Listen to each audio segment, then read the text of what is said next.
बिस्मिल्लाहिर्रहमानिर्रहीम। आज हम ऑपरेशनल रिसर्च के सब्जेक्ट का वीक 3 पढ़ेंगे।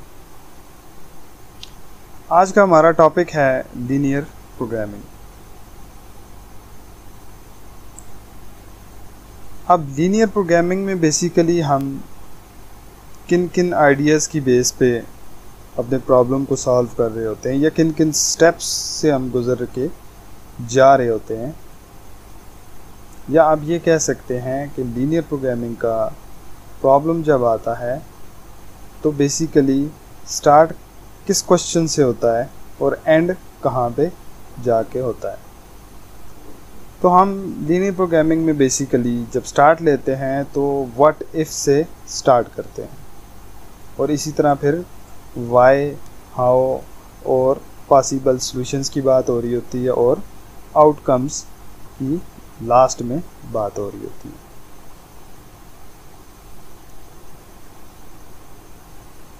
अब लीनियर प्रोग्रामिंग में सबसे पहले हम आज देखेंगे कि लीनियर प्रोग्रामिंग का प्रॉब्लम क्या होता है, प्रॉब्लम को कैसे हम फार्मूलेट करते हैं और सिंपल एक हम छोटा सा मैक्सिमाइजेशन का प्रॉब्लम देखेंगे और इसी तरह ग्राफिकल सॉल्यूशन हम देंगे और उसका स्टेप बाय स्टेप हम प्रोसीजर देखेंगे और इसी तरह हम कुछ पॉइंट्स को डिस्कस करेंगे कि हमारा ऑप्टिमल सॉल्यूशन तक जाने के लिए जो पॉइंट्स हैं कौन कौन से हो सकते हैं, एक्सट्रीम पॉइंट्स या मिडल पॉइंट्स या स्टार्टिंग पॉइंट्स कौन से होंगे।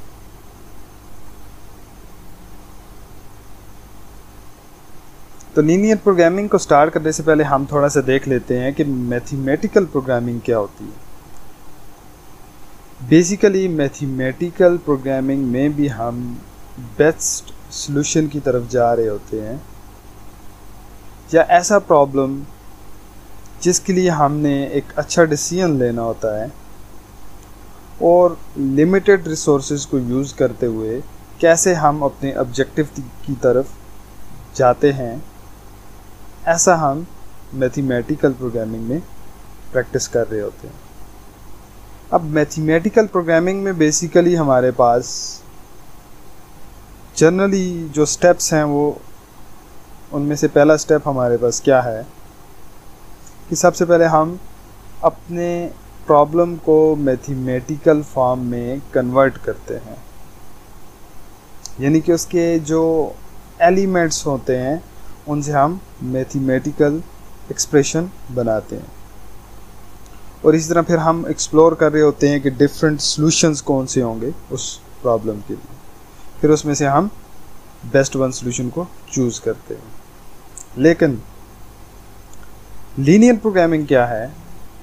Linear programming involves choosing a course of action when the mathematical model of problem contains only linear function। यानी कि जब मैथमेटिकल प्रोग्रामिंग में हमारे पास मैथमेटिकल मॉडल जब बनता है उसका हमारे पास लीनियर होना ज़रूरी है अगर हम इसको लीनियर प्रोग्रामिंग से सॉल्व करने जा रहे हैं। और एक और चीज़ आप लोग बिगिनर्स ये चीज़ देख लें कि linear programming basically computer programming नहीं है, ठीक है। आप इसके नाम से ये चीज़ डाउट में ना जाएं कि लीनियर प्रोग्रामिंग में हम प्रोग्रामिंग भी करेंगे। Basically linear programming has nothing to do with computer programming. अच्छा, लीनियर प्रोग्रामिंग में हमने मैक्सिमाइजेशन और मिनिमाइजेशन को देखना होता है, यानी कि लीनियर प्रोग्रामिंग के जो प्रॉब्लम्स होते हैं इनमें बेसिकली हमारा ऑब्जेक्टिव होता है कि किसी भी क्वांटिटी को हम मैक्सिमाइजेशन की तरफ लेके जाएंगे या फिर हम मिनिमाइजेशन की तरफ। और इसी तरह लीनियर प्रोग्रामिंग के जो प्रॉब्लम्स होते हैं उनमें कुछ कॉन्स्टेंट्स होते हैं जो कि आपके ऑब्जेक्टिव्स के इर्द गिर्द रिवॉल्व कर रहे होते हैं।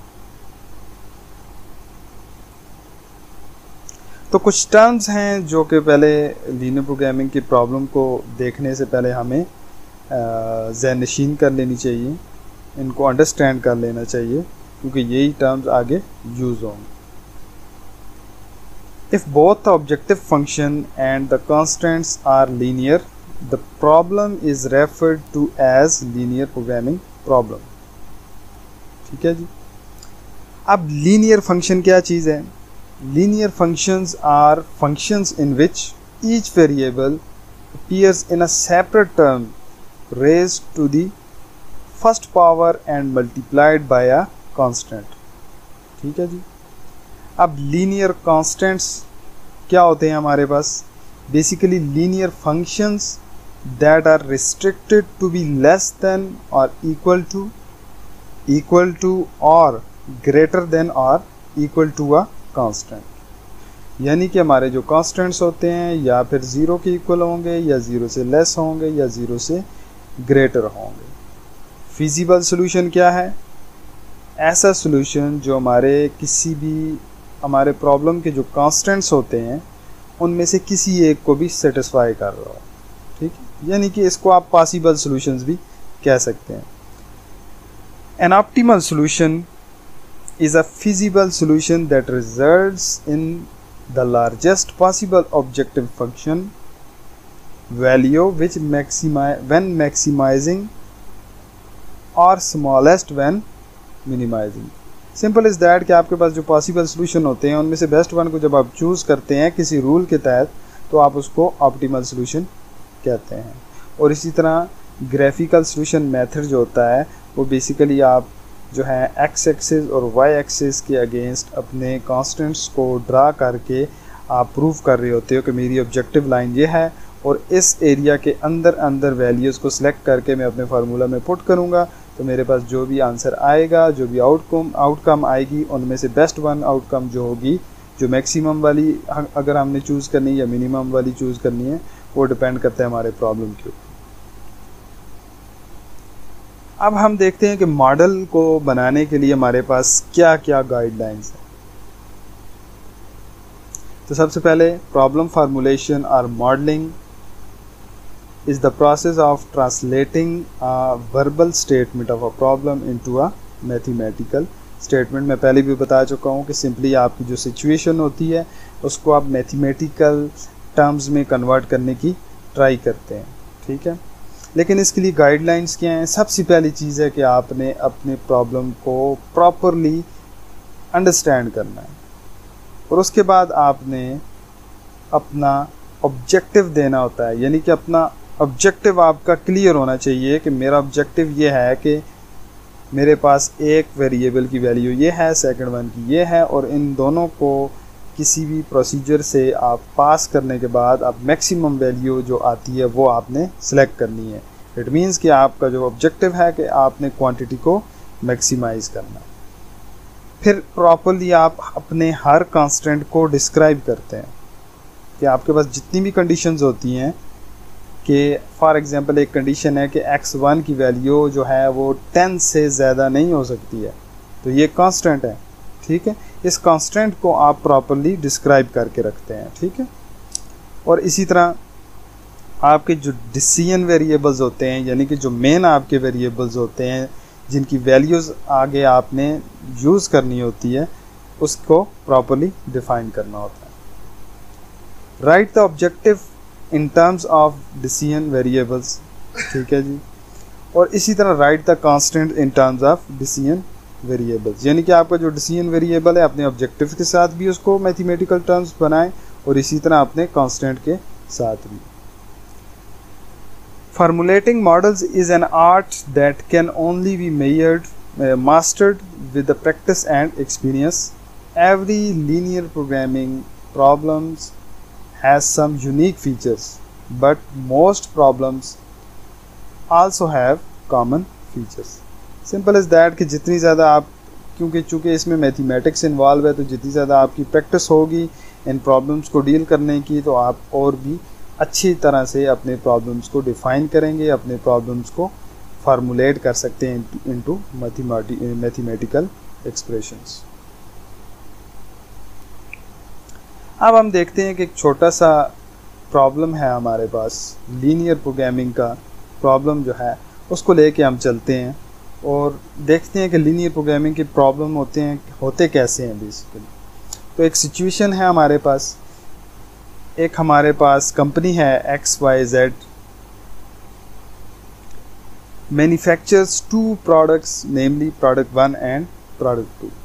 ठीक है जी, सिंपली हमारे पास कोई भी कंपनी हमने फॉर एग्जांपल उठा लेते हैं, 2 प्रोडक्ट ही हम उठाते हैं उसके।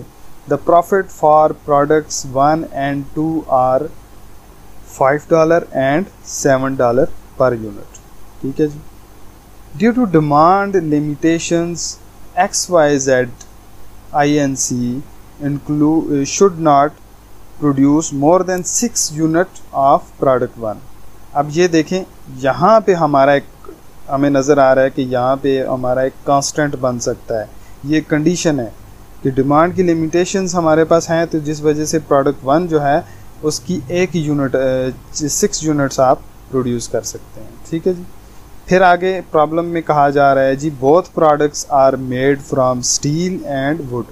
ठीक है जी, प्रोडक्ट 1 के लिए हमें 2 pounds of steel and 1 cubic foot of would की ज़रूरत पड़ती है, और इसी तरह प्रोडक्ट 2 के लिए हमारे पास 3 pounds of steel and 1 cubic foot of would की ज़रूरत पड़ती है। अब करंटली कंपनी के पास 19 pounds ऑफ स्टील है और 8 cubic फीट ऑफ वुड है। अब ये हमारे पास सिचुएशन है। ठीक है, अब इसी सिचुएशन के अंदर ही हमारे कांस्टेंट्स भी मौजूद हैं, हमारा ऑब्जेक्टिव भी मौजूद है। ठीक है, हम इसको लेके लीनियर प्रोग्रामिंग के साथ कैसे हम आगे चलेंगे, तो उसके लिए हमें सबसे पहले क्या करना होगा।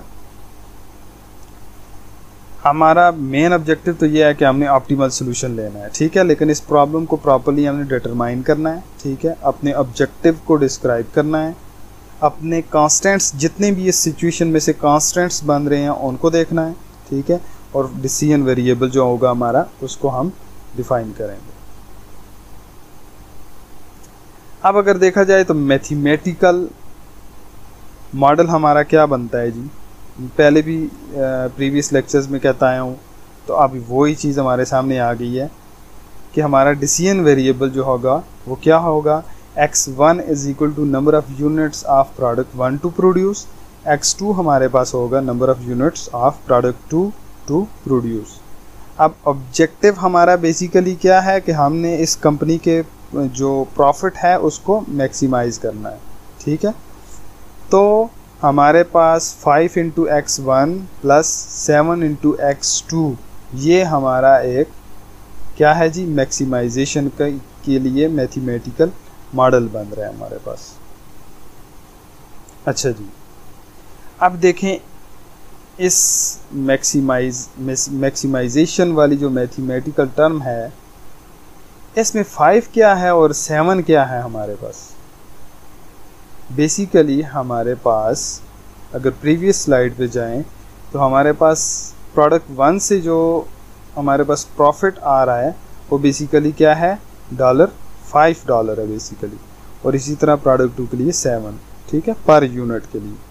तो ये बेसिकली हमने देखना है कि हमारे पास जो प्रोडक्ट 1 का मैक्सिमम जो हमारे पास पर यूनिट जो प्रॉफिट है उसको हम कितनी यूनिट्स के साथ मल्टीप्लाई करेंगे, और प्लस इसी तरह प्रोडक्ट 2 के प्रॉफिट को कितनी यूनिट्स ऑफ प्रोडक्ट 2 के साथ मल्टीप्लाई करेंगे तो हमारी कंपनी को प्रॉफिट होगा।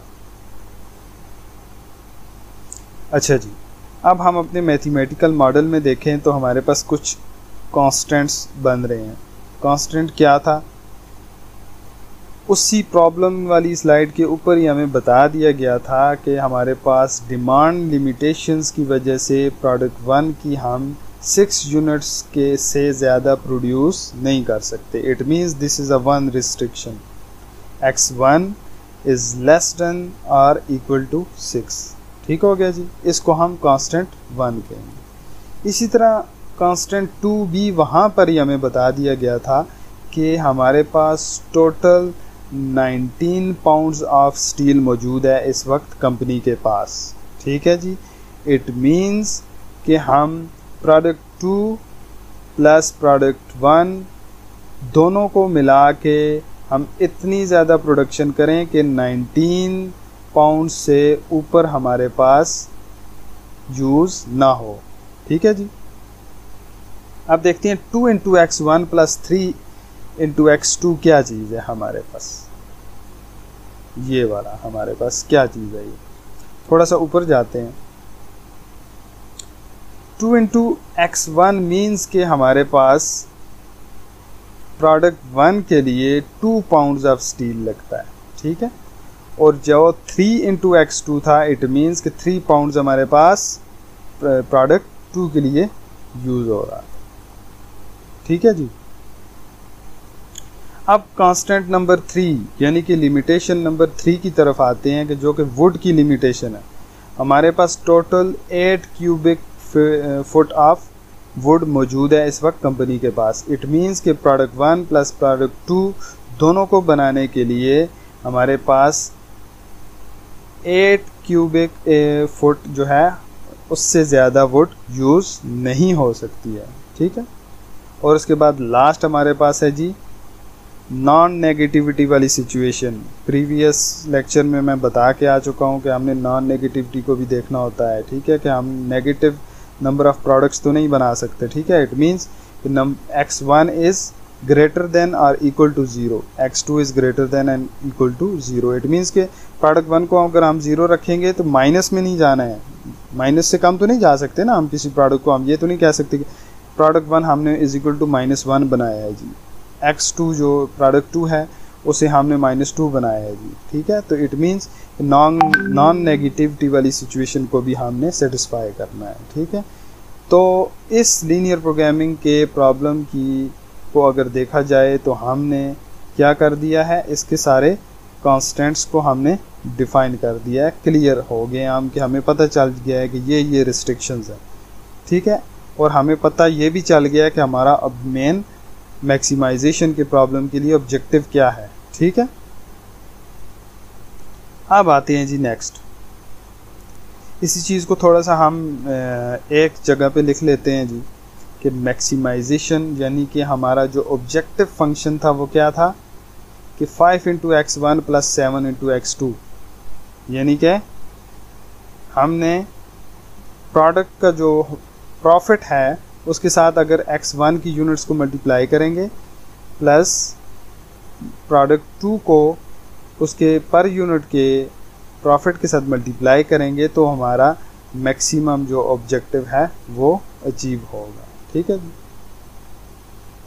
अच्छा जी। उसके बाद तीनों कांस्टेंट्स को हमने एक जगह पे लिख दिया। पहला कांस्टेंट क्या था, x1 is less than equal to 6, यानी कि हमारे पास प्रोडक्ट 1 जो है वो हम 6 यूनिट से ज़्यादा नहीं बना सकते। इसी तरह स्टील की लिमिटेशन और इसी तरह वुड की लिमिटेशन, और नॉन नेगेटिविटी वाली जो सिचुएशन है उसको भी हम डिफाइन कर देंगे। तो यहाँ तक तो हमने ये देख लिया कि किसी भी लीनियर प्रोग्रामिंग के प्रॉब्लम को हम प्रॉपरली स्टेप्स के साथ उसको कैसे हम अंडरस्टैंड करते हैं, उसमें से कैसे मैथमेटिकल टर्म्स को बनाया जाता है और कैसे हम अपने ऑब्जेक्टिव्स को डिफाइन करते हैं। ठीक है। अब हम थोड़ा सा ग्राफिकल सॉल्यूशन की तरफ आते हैं कि इसी लीनियर प्रोग्रामिंग के जो प्रॉब्लम है इसका ग्राफिकल सॉल्यूशन कैसे हम देंगे। तो सिंपली हम एक्स एक्सिस के अलॉन्ग x1 को प्लॉट कर देते हैं और x2 को हम y एक्सिस के अलॉन्ग प्लॉट कर देते हैं। ठीक है। और हम देखते हैं कि पहला कांस्टेंट हमारा ये था कि x1 इज़ इक्वल टू 6, कि हम 6 से ऊपर नहीं जा सकते हैं। प्रोडक्ट 1 की डिमांड लिमिटेशन हमारे पास ये है। इट मीन्स कि x1 वाली साइड पे हम 6 तक ही आ सकते हैं।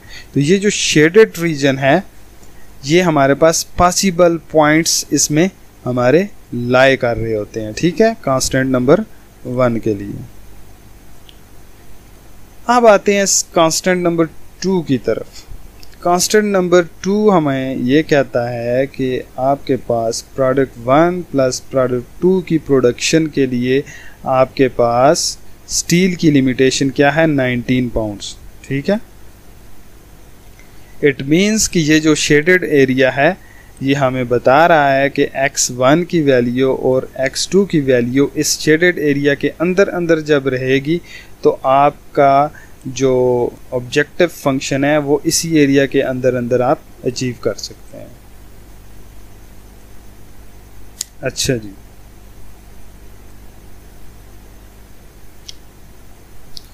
कांस्टेंट नंबर 3 हमारे पास क्या है जी कि आपके पास दोनों प्रोडक्ट्स को बनाने के लिए हमारे पास 8 क्यूबिक फुट ऑफ वुड आपके पास मौजूद है।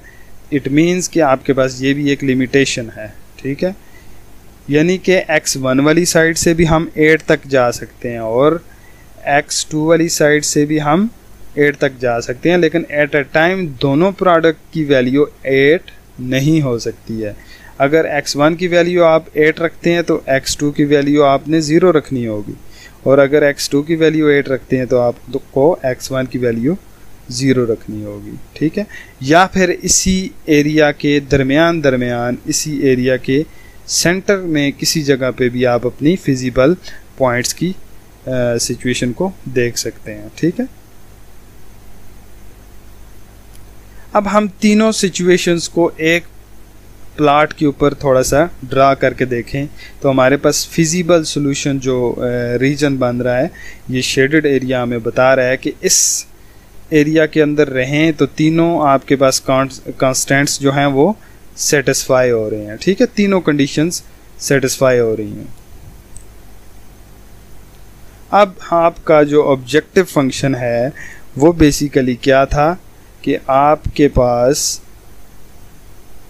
$5 आप अर्न करते हैं प्रोडक्ट नंबर 1 से और $7 आप अर्न करते हैं प्रोडक्ट नंबर 2 से, ठीक है।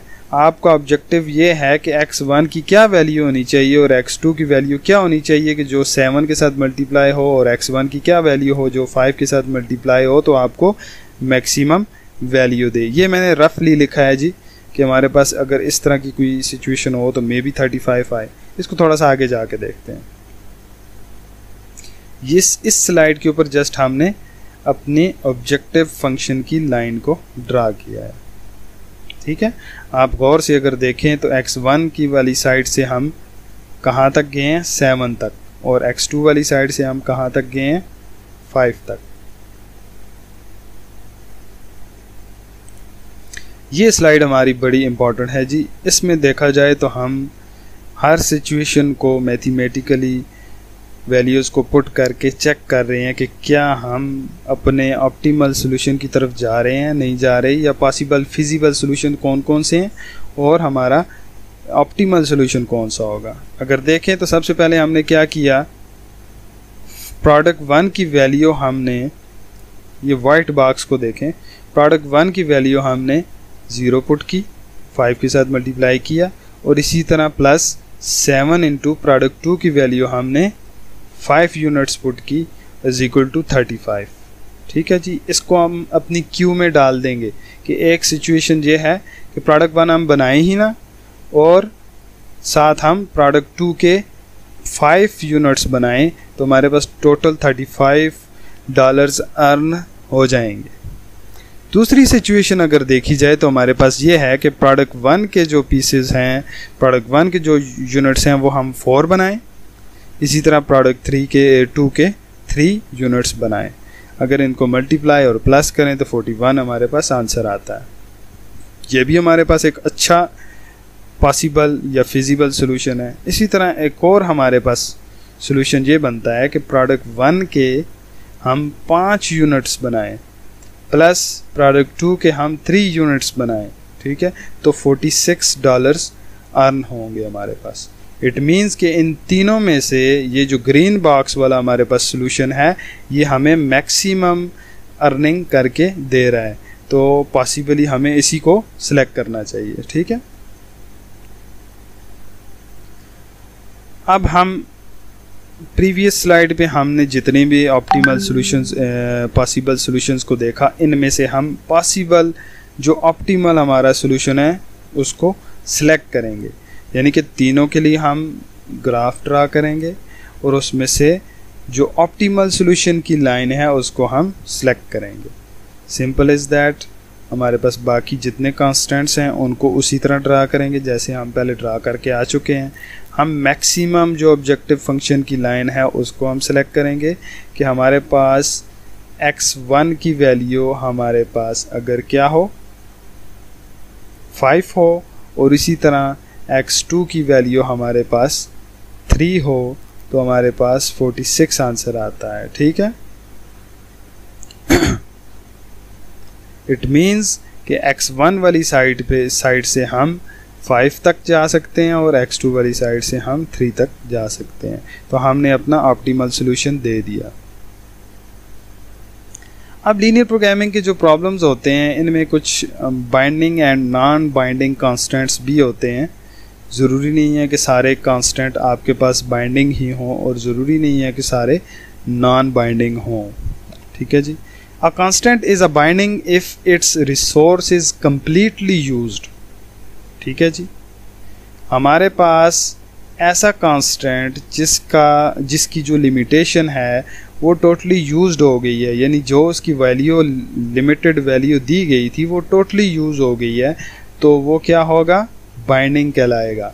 अगर उसमें से अगर कुछ आपके पास ऑप्टिमल सॉल्यूशन देते हुए कुछ वैल्यू बच गई है, it means it is non binding constant.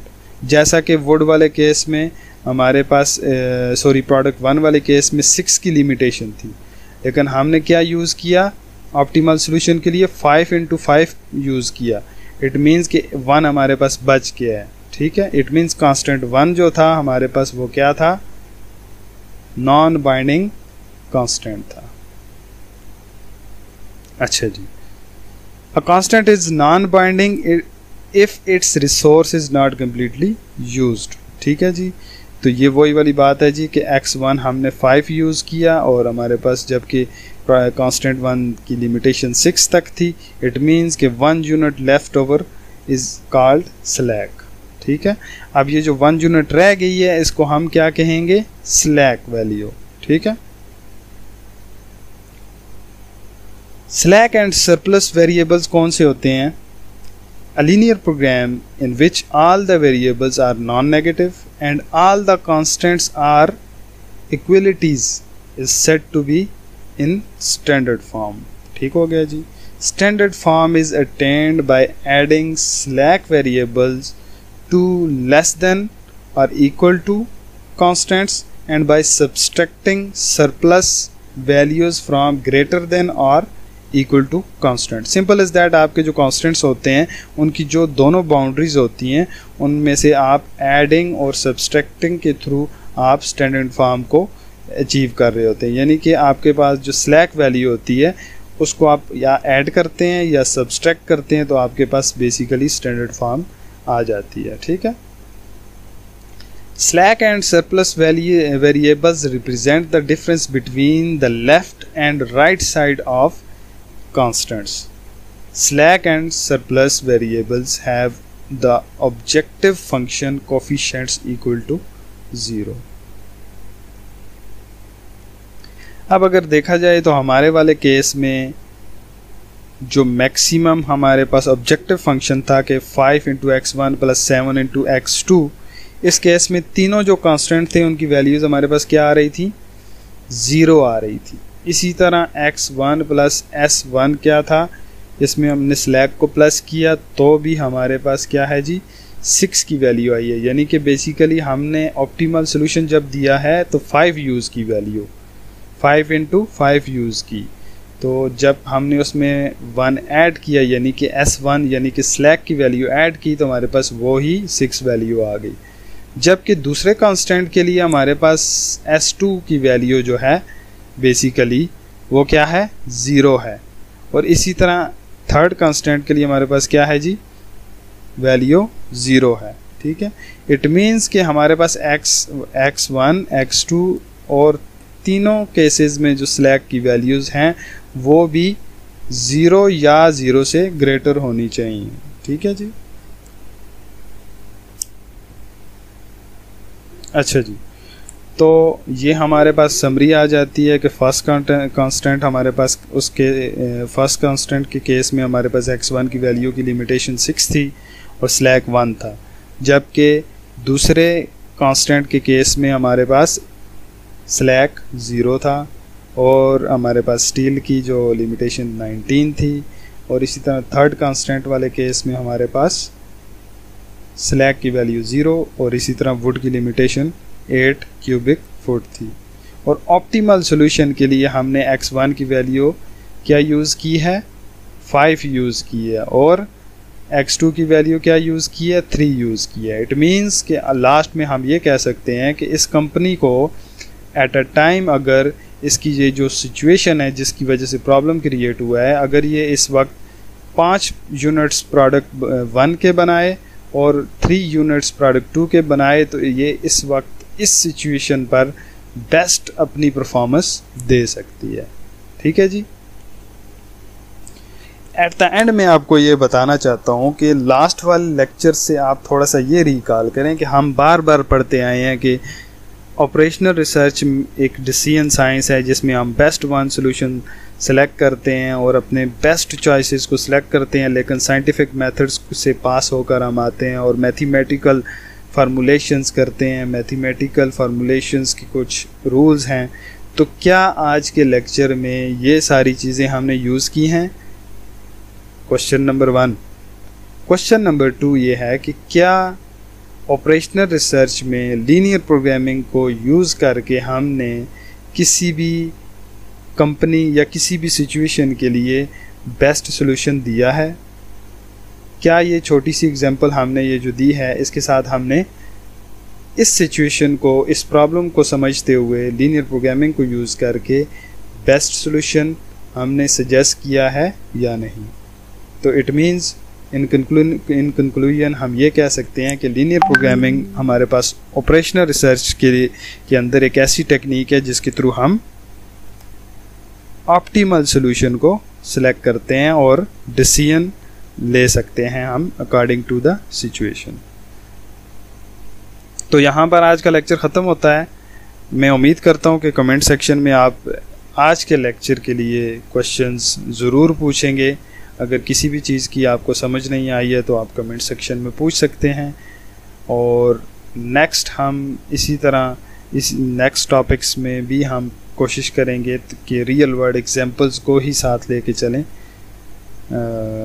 और इसके साथ साथ अगर आप लोगों ने स्टिल नाउ इस चैनल को सब्सक्राइब नहीं किया तो जल्दी से इसको सब्सक्राइब कर दें, और नेक्स्ट कमिंग वीक में हो सकता है या अभी करंटली आपको इसी से ही रिलेटेड एक असाइनमेंट भी मिल जाए। तो इसी तरह नेक्स्ट वीक आपको नेक्स्ट लेक्चर भी रिसीव हो जाएगा। तब तक के लिए अल्लाह हाफ़िज़।